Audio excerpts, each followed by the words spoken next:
بھائی یہ اسلام لاوارث اور یتیم نہیں ہے کہ آج 15ویں صدی میں آپ کو کوئی انجینئر بتائے گا, کوئی پروفیسر بتائے گا. یہ وہی اسلام ہے جو محمود غزنوی کا اسلام تھا, جو ٹیپو سلطان کا اسلام تھا, جس پہ مغل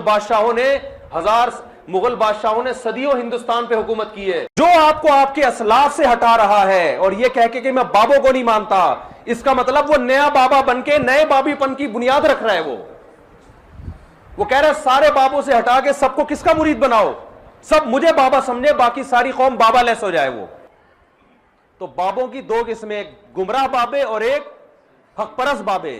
بابوں کے بغیر آپ کو اسلام سمجھ میں نہیں آ سکتا. یہ جن حدیث کی کتابوں کے آپ حوالے دے رہے ہو یہ بھی بابوں نہیں لکھی ہیں. وہ تو شکر ہے جہلم میں سامنے نہیں آیا, حقیقت بتا رہا ہوں. اور ابھی دیکھو کیسے 2-2 گھنٹے کے فالتو قسم کے کلپ. آپ ٹو دا پوائنٹ بات کیوں نہیں کرتے میرے بھائی؟ آپ بتا دیتے میں 48 گھنٹے میں کیوں نہیں آئے, بات 5 منٹ میں بھی بتائی جا سکتی ہے نا.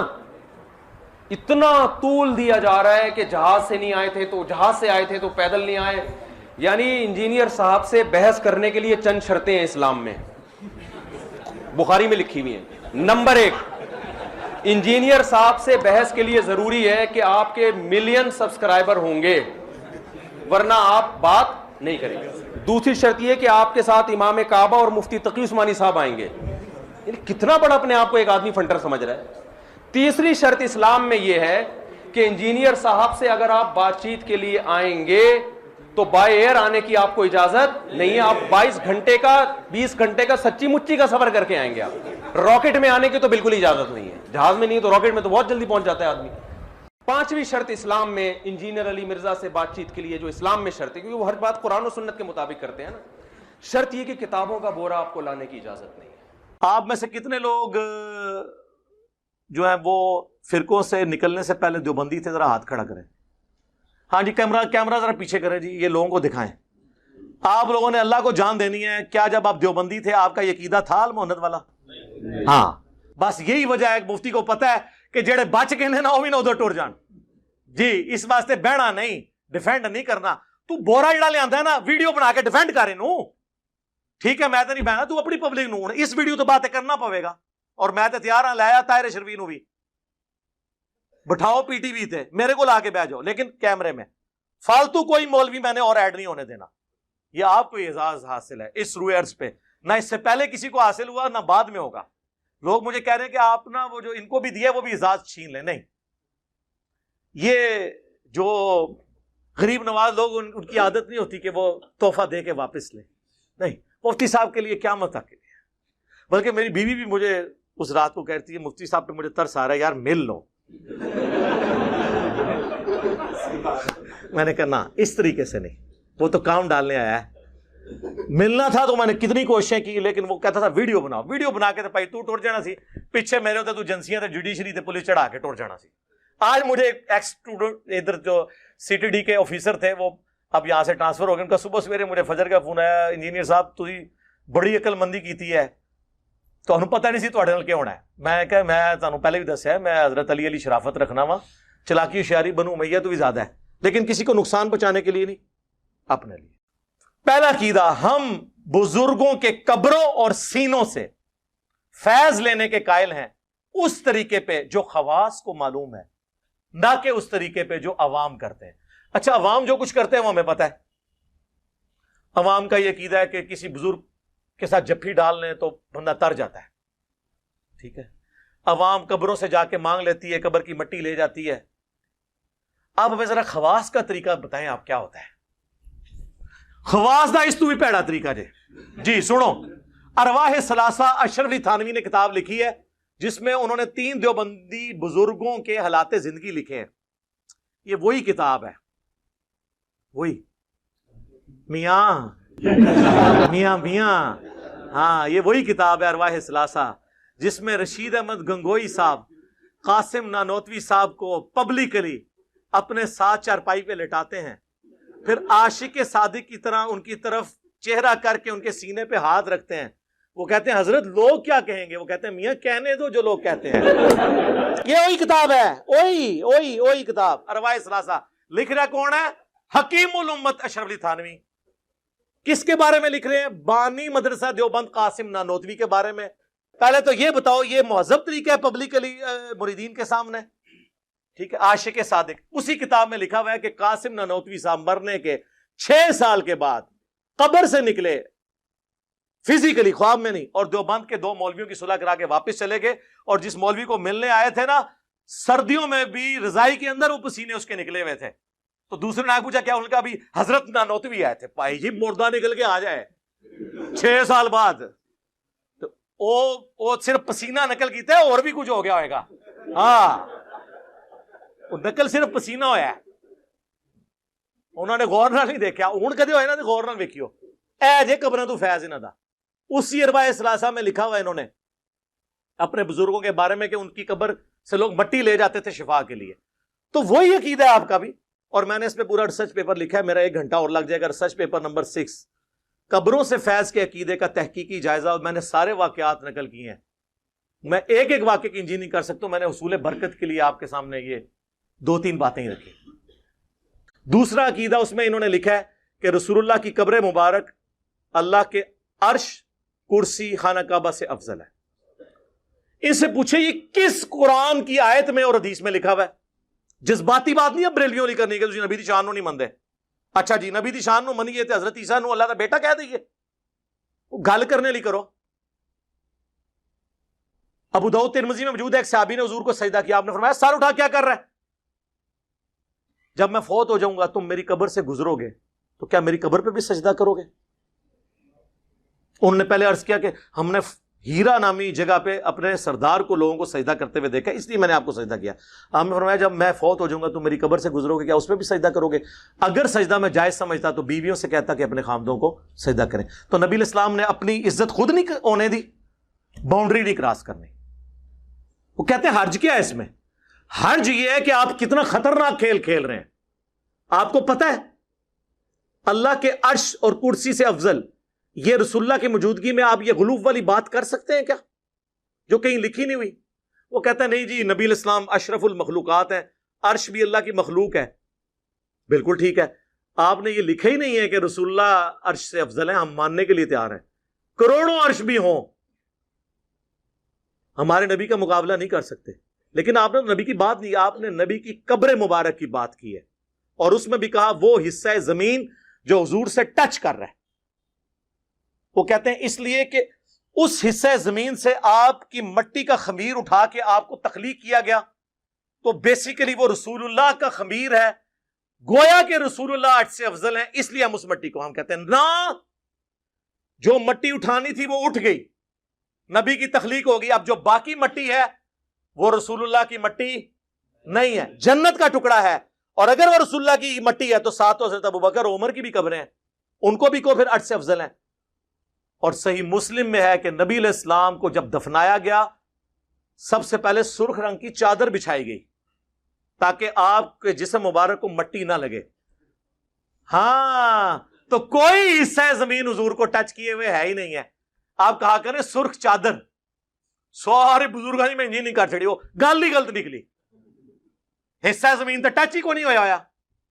پھر چادر مبارک بھی کہو، کفن مبارک بھی کہو، اور رسول اللہ کے تو ڈائریکٹ بال مبارک، کرتا مبارک صحابہ کے پاس تھے، انہوں نے تو اس کے بارے میں کلیم نہیں کیا کہ یہ اللہ کے عرش سے افضل ہیں. پھر دیکھیں بریلوی تو اس سے آگے پھر ایک آدھ گئے ہیں. مفتی احمد جہاں نعیمی صاحب نے اپنی تفسیر میں لکھا کہ وہ مچھلی جس کے پیٹ میں حضرت یونس رہے وہ بھی اللہ کے عرش سے افضل ہے کیونکہ نبی کے وہ مسکن رہی. اور انہوں نے کہا حضرت آمنہ سلام اللہ علیہا جو حضور کی والدہ ماجدہ ہیں، ان کا جو پیٹ مبارک ہے وہ بھی اللہ کے عرش سے افضل ہے کیونکہ حضور وہاں پہ رہے ہیں. تو ایک سٹیپ آگے چلتے ہیں نا. پھر نبی علیہ السلام اپنی والدہ محترمہ کے جسم اقدس میں آنے سے پہلے کہاں تھے؟ والد والا لنک تھا نا. پھر آپ چلانا شروع کر دیں، سب کو عرش سے افضل بتائیں. کیا کہانیاں کرا رہے ہو؟ کیا یہ نبی کی تعلیمات ہے؟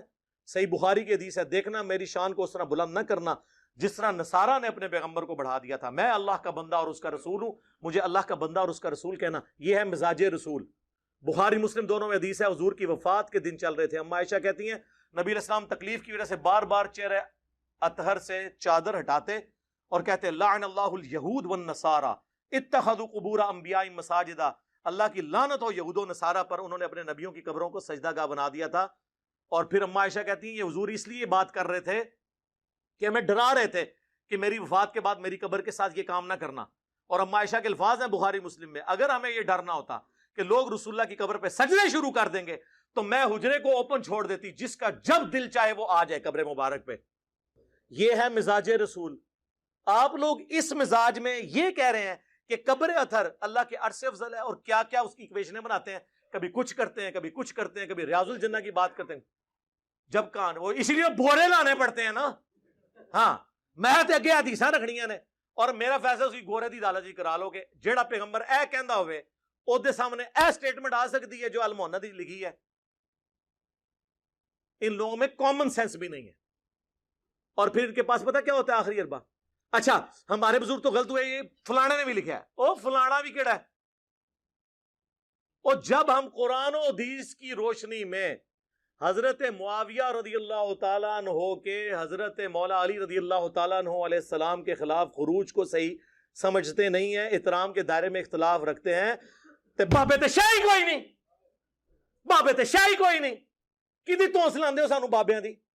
ہاں دوس لگاؤ مجھے ابو بکر عمر عثمان و علی کی کہ یہ ان کا عقیدہ تھا، میں مانوں گا، خلفائے راشدین ہیں، ان کی پیروی کا حکم ہے، علیکم بسنتی وسنت الخلفاء الراشدین المہدیین، ابو داؤد میں حدیث ہے، یہ ترمذی میں موجود ہے، مشکات میں موجود ہے، لگاؤ دھونس۔ اور تیسرا عقیدہ میں نے المحنت سے بتایا تھا کہ یہ کہتے ہیں کہ نبی علیہ السلام کی قبر مبارک میں جو حیات ہے دنیا کی سی ہے۔ کہتے ہیں نہیں وہ ہم نے دنیاوی نہیں کہا، دنیا کی سی کہا ہے۔ دیکھو کیسے نے دنیا کی سی ہے، تو دنیا کی زندگی میں تو سانس ہوتا ہے، کھانا پینا ہوتا ہے، ٹائلٹ ہوتا ہے، کیا قبر مبارک میں یہ ہے؟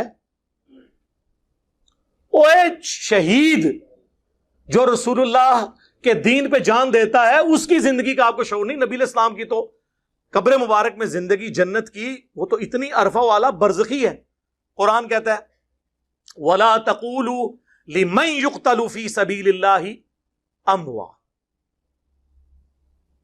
بلکہ بل احیاء وَلَٰكِن لَا تَشْعُرُونَ، مت مردہ کہو ان لوگوں کو جو اللہ کی راہ میں مار دیے جائیں، بلکہ وہ زندہ ہے لیکن تمہیں شعور نہیں۔ یہ کہتے نہیں ہمیں شعور ہے، دنیا کسی ہے، دنیا کسی کہاں سے ہوگی؟ وَمِن وَرَائِهِمْ بَرْزَخٌ إِلَىٰ يَوْمِ يُبْعَثُونَ، سورۃ المومنون۔ ان کے مرنے سے لے کر قیامت تک برزخ ہے، ان سین بیریئر۔ وہ جی حدیث ہے مسند ابی یعلا میں الانبیاء احیاء فی قبورہم یصلون، نبی اپنی قبروں میں زندہ نمازیں پڑھتے ہیں۔ اور مسلم شریف میں حدیث ہے کہ موسیٰ علیہ السلام کو نبی صلی اللہ علیہ وآلہ وسلم نے سفر معراج میں اپنی قبر میں نماز پڑھتے ہوئے دیکھا، ہوا قائم یصلی فی قبری۔ بالکل ہم مانتے ہیں، لیکن قبر مبارک آج کھولیں کوئی نبی آپ کو نماز پڑھتا ہوا نظر نہیں آئے گا، جیسے دفنایا گیا تھا ویسے ہی جسم مبارک سلامت نظر آئے گا۔ وہ نماز بھی برزخی ہے۔ شب معراج جو صحیح مسلم میں آتا ہے، نبی علیہ السلام نے اتنے سارے انبیاء کی امامت فرمائی، وہ بھی برزخی ہے، وہ دنیا کی زندگی ہے ہی نہیں ہے۔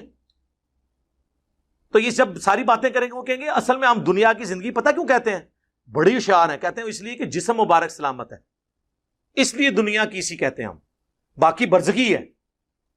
نہیں نہیں، پرانے گلاں پرانے بہانے، میں تے تہاڈیاں شاواں کڈ کے دساں گا۔ فضائل حج میں شیخ زکریا کاندلوی نے لکھا ہے کہ 90,000 لوگوں کی موجودگی میں حضور کی وفات کے 550 سال کے بعد 555 ہجری میں شیخ عبد القادر جیلانی رحمۃ اللہ علیہ کے مرید شیخ احمد رفاعی قبر اطہر پہ جب اشعار پڑھ رہے تھے تو قبر سے ہاتھ باہر نکلا، کیونکہ انہوں نے کہا یا رسول اللہ اپنا ہاتھ نکالے، میں نے بوسہ دینا ہے، اور انہوں نے بوسہ دیا 90,000 لوگوں کی موجودگی میں، جن میں شیخ عبد القادر جیلانی کا نام بھی ذکر کیا جاتا ہے۔ یہ دنیاوی ہاتھ ہے نا، قبر سے ہاتھ نکلنا یہ دنیاوی نہیں ہے؟ دنیاوی مانتے ہیں یہ۔ اور پھر اگلی بات، شیخ عبد القادر جیلانی نے کیوں نہیں بوسہ لیا؟ ان کو تو میں نہیں کہتا، میں کہتا ہوں میں بڑا بدبخت ہوں کہ میری موجودگی میں میرے اسٹوڈنٹ کے لیے قبر مبارک سے ہاتھ باہر نکلے اور وہ چومے اور میں چوموں ہی نہ. اور عبد القادر جیلانی پھر 295C کے حقدار ہوتے ہیں کہ نہیں؟ واقع دین جی نہیں. اور اس تو بڑا جھوٹ، یہ 1000 سال پرانی بات کر رہے ہیں. آج سے 50 سال پہلے بھی مسجد نبوی میں 90,000 کا مجمع نہیں آتا تھا، اور 90,000 کے مجمع میں اگر ہاتھ نکلے کتنے بندے دیکھ سکتے ہیں جب تک کہ وہ کچھ 100-150 فٹ باہر نہ آئے؟ ہاں بتائیں نا یار، ہم تو پھر انجین نہیں کر رہے ہیں نا. اب آپ نے ہمیں یہ نہیں کہنا کہ یہ خواب کا معاملہ ہے، یہ برزخ کا معاملہ ہے. خواب نہیں سر، بیداری کی بات ہو رہی ہے. بیداری میں تو پھر بیداری والی باتیں ہوں گی. 500 بندوں میں ہاتھ نہیں نظر آتا، کہانیاں. پھر اعلیٰ حضرت نے ایک سٹیپ آگے طے کیا. انہوں نے ملفوظات اعلیٰ حضرت میں جب ان سے پوچھا گیا کہ حضرت آپ کہتے ہیں اولیاء بھی زندہ، شہید بھی زندہ، نبی بھی زندہ، کو فرق دسو. انہوں نے کہا فرق تو ہم دسنے ہیں، ساڈے بزرگ عبد الباقی زرقانی نے پہلے ہی فرما دیتا ہے. اور یہ عبد الباقی زرقانی دیوبند اور بریلوی دونوں کے روحانی ابا جی ہیں. فضائل اعمال میں بھی اس کے والے ہیں زرقانی کے. زرقانی نے لکھا ہے کہ انبیاء کی قبروں میں ان کی بیویاں بھی پیش کی جاتی ہیں، وہ ان کے ساتھ شباشی فرماتے ہیں. اے فرق ہے نبی اور غیر نبی. جی یہ اما عائشہ کے سامنے کوئی بات کرے نا پھر میں پوچھوں. جی مسند احمد میں حدیث ہے، مشکات میں موجود ہے. اما عائشہ کہتی ہیں جب تک رسول اللہ اور ابو بکر صلی اللہ علیہ وآلہ وسلم رضی اللہ عنہ میرے اجرے میں دفن تھے نا، تو میں بے دھڑک اس حصے میں چلی جاتی تھی. جب سے عمر دفن ہوئے نا تو میں پردے کے بغیر نہیں جاتی. عمر سے مجھے حیا آتی ہے. یہ نہیں کہ حضرت عمر دیکھ رہے تھے، جو قبر کے نیچے سے دیکھ سکتا ہے، کپڑے تو کوئی چیز ہی نہیں اس کے سامنے، پردہ تو کوئی چیز ہی نہیں. صرف حضرت عائشہ کا یہ تقویٰ تھا کہ وہ اس لیول تک، جس نے حضرت عثمان کہتے ہیں جب سے میں نے اپنا دایاں ہاتھ حضور کے ہاتھوں میں دیا میں نے شرمگاہ کو ہاتھ نہیں لگایا اس سے.